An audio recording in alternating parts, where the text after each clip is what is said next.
کیا ایک مومن شخص شادی کی غیر شرعی رسومات یعنی مہندی وغیرہ میں شریک ہو سکتا ہے؟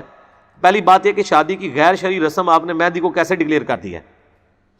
شادی تو ٹوٹلی ایک سوشل چیز ہے، اس میں غیر شرعی چیزیں وہی ہوں گی، مرد و عورت کا اختلاط، یہ غیر شرعی ہے۔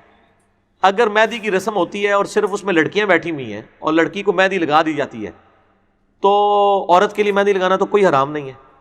یہ کلچرل چیزیں، کلچرل چیزوں کو دین کے ساتھ کبھی بھی کنٹراڈکشن نہیں کروانا چاہیے، یہ عقل کے ناخن لیں۔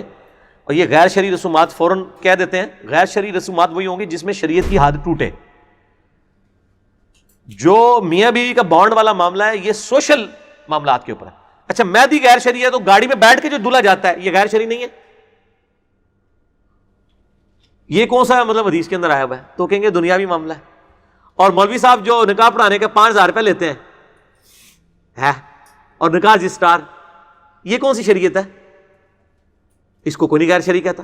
غیر شرعی وہی چیزیں ہوں گی جو حرام ہیں، یعنی ایک مرد کو آپ اس کے ہاتھ پاؤں میں مہندی لگانا شروع کر دیتے ہیں تو یہ تو ویسے ہی غلط ہے، وہ ویسے بھی لگا لے اس رسم کے بغیر بھی تو وہ غلط ہے۔ عورتوں مردوں کا اختلاط غلط ہے۔ باقی جو کلچرل رسومات ہیں شادی بیاہ کے موقع کے اوپر، ان کے اوپر کوئی قدغن نہیں ہے، اس کے لیے وہ دنیاوی معاملات کے اندر ان چیزوں کو لیا جائے گا، اس میں کوئی ایسی بات نہیں ہے جس کے اوپر آپ شرعی گرفت کر سکیں۔ فیملی تعلقات قائم رکھنے کے لیے مجبوراً فیملی تعلقات رکھے ہوئے قائم تو اللہ رسول کے لیے رکھے ہوئے نا۔ اگر کوئی یہ بغیرتی کرتا ہے اور مرد و عورت کا اختلاط کرتا ہے تو اس کو سیدھا سیدھا بتا دیں، آپ فیملی کون سی رہ گئی؟ بخاری مسلم کی حدیث ہے کہ تم میں سے اس وقت تک کوئی شخص مومن ہی نہیں ہو سکتا جب تک کہ میں اسے اس کے ماں باپ اولاد سب لوگوں سے بڑھ کر عزیز نہ ہو جاؤں۔ اگر ماں باپ اولاد سب لوگوں سے بڑھ کے عزیز رکھنا ہے نبی علیہ السلام کو تو اس کا مقصد یہی ہے کہ جو لوگ نبی علیہ السلام کی مخالفت پہ کام کر رہے ہیں آپ ان کی مخالفت پہ اتریں اور ان کو سپورٹ نہ کریں اس طرح کے معاملے کے اوپر، اور جو شرعی حدود کے اندر کام کر رہے ہیں آپ ان کو سپورٹ کریں۔ تو مطلب رشتہ داریاں چھوڑ دیں، یہ رشتہ دار قیامت الدین ایک دوسرے سے بھاگ رہے ہوں گے۔ قرآن میں تو یہاں تک ہے کہ انسان کہے گا کہ میری بیوی بچے ماں باپ لے لیے جائے مجھے چھوڑ دیا جائے، تسی رشتہ داروں پہ روندے ہو بہ کے تو آڈے بالکل قریبیاں نے تھوڑا لحاظ نہیں کرنا چاہیے جائے کہ ان چیزوں کو اس طریقے سے بنیاد بنایا جائے۔ ٹھیک ہے جی، آج کے تو سوال ختم ہو گیا، اور کسی کو سوال تو نہیں ہے؟ ٹھیک ہے، میں نے بتا دیا نا میرے بھائی، سنت طریقے میں تو پھر میں نے آپ کو بتا دیا کہ سنت طریقے میں تو پھر گاڑی بھی نہیں ہوگی اور وہ چیزیں بھی نہیں ہوگی، یہ ساری کی ساری چیزیں کلچرل ہیں۔ اور بعض لوگ سیرا مندی کو بھی کہتے ہیں سنت نہیں ہے، یہ تو اس کا تو تعلق ہی نہیں ہے نا۔ سنت کے ساتھ صرف اس چیز کا تعلق ہے کہ نکاح کا خطبہ ہوگا اور ایجاب و قبول ہوگا حق مہر کے عوض گواہوں کی موجودگی میں۔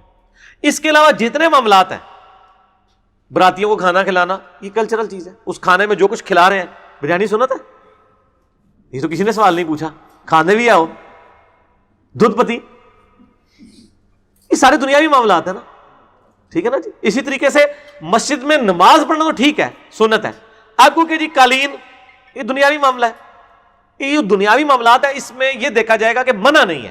دینی معاملات میں دیکھا جائے گا کیا چیز تعلیم کی گئی۔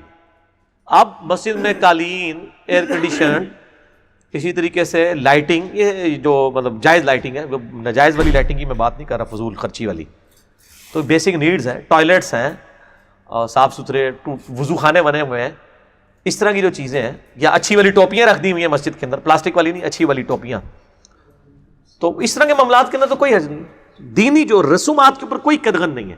کلچرل چیزوں کو قطعاً آپ تعلق نہ کریں ریلیجن کے ساتھ۔ ٹھیک ہوگا میرے بھائیوں؟